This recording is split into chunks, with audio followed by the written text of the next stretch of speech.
have 4 boards up here. We don't have that much time today, because I love to talk, by the way. I talk all day. So on one side, you have the inner world, which represents all the things that happen up here, between your ears, before you ever go out into the world and take action.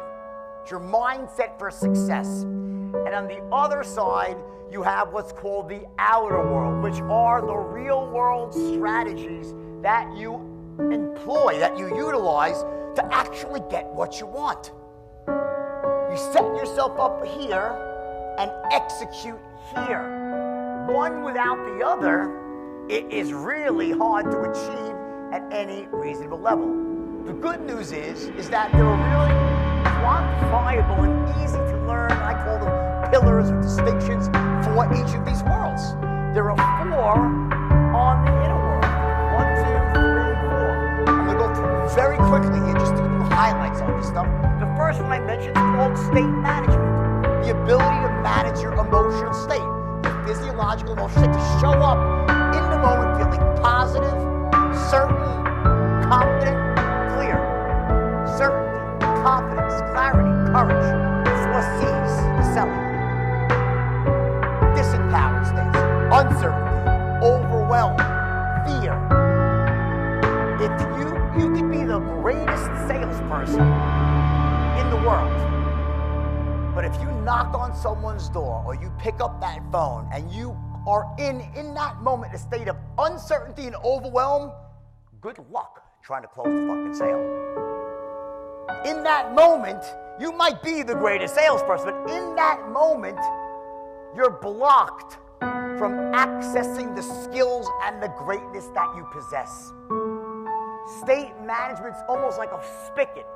When it's open, when you're in an empowered state or states, it opens up the spigot for all the greatness in you to flow out. And when you're in disempowered states, the spigot is closed and you're still great, but it's locked inside and it can't express itself in the real world. Now, when it comes to selling, in particular, it gets even more complex because at the highest level, what sales really is the transference of emotion.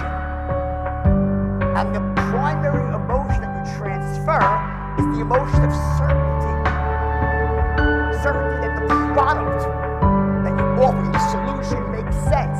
It's got the best value proposition, the best cost-benefit ratio. It's going to fill their needs, resolve their pain, eliminate their worries.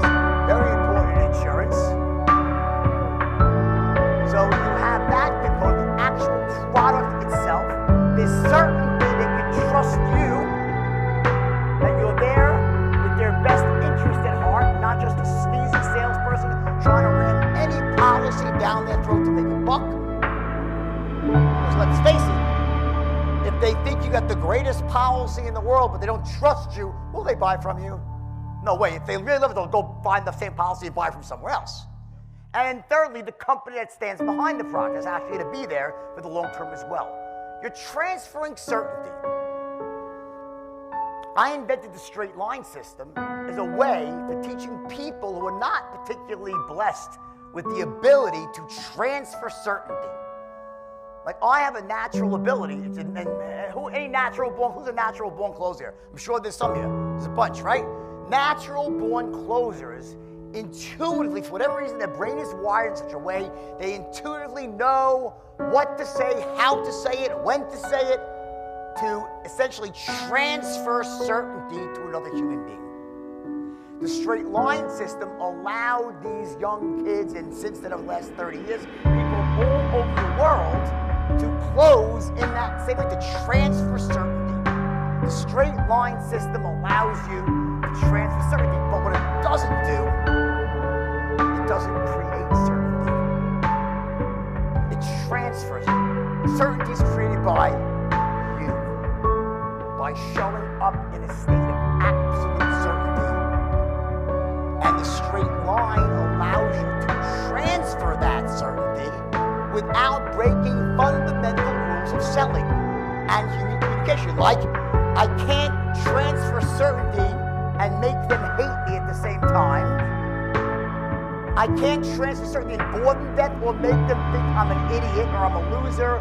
Or I can't transfer certainty in such a long-winded way where they're just like, no, there's rules. I can't break rapport. There's all these rules of communication.